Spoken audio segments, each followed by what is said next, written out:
presents the Med Open, 100 years.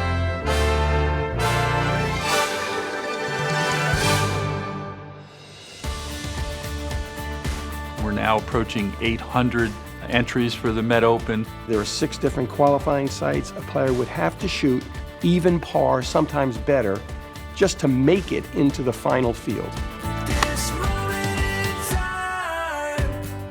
I'm so happy that the past champions get an invite to get in, because it's the hardest tournament to qualify for.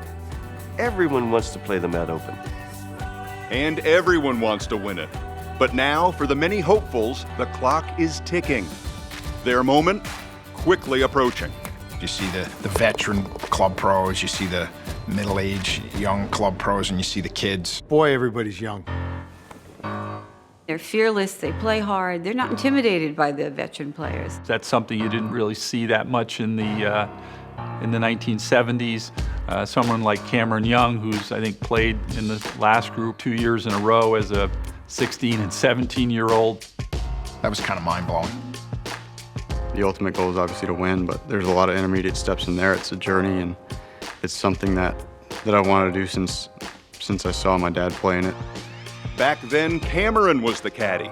His dad's bag just as big as he was. Now, their roles are reversed, and it's the teen who has already fulfilled one goal, winning his first MGA major, the Ike. The maturity that he's shown over the last couple of years at a young age, it's really impressive. And now it seems like he's in his late 20s playing some terrific golf, and he's just getting ready to start a college career. There are literally 30 or 40 guys that have the game and the ability to come out on top. I know Max Buckley, he's playing some really good golf right now. I've only ever played in one. To me, Max is like a young Adam Scott. Made my pro debut at the Med Open last year.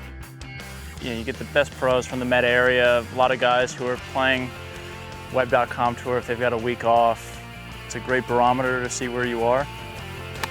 A win for Rob Labritz would complete a glowing local resume. He was the runner-up the last time the Med Open visited Winged Foot. Mark Brown is still the most quality of players we have in our area.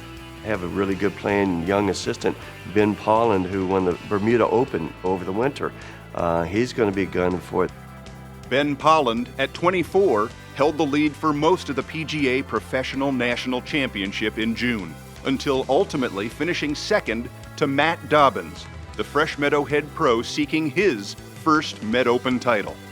Matt Dobbins, Grant Sturgeon, guys like that, that play the game now the way the modern players play it, a lot of power, but, can play the rest of the game too.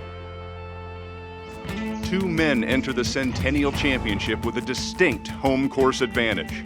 One is the defending champion, Grant Sturgeon. Great player from Kentucky, and last year I think he opened everyone's eyes. My boy Grant here, I could see him winning back-to-back Med Opens.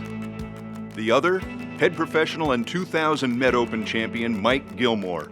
But it's been more than 50 years since a host professional claimed the title.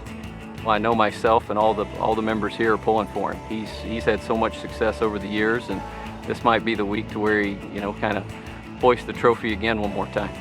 Well, this old Sea Dog here will, give it his best effort. Even at Gilmore's advanced age, he hits the ball a ton, and he's seen the movie before.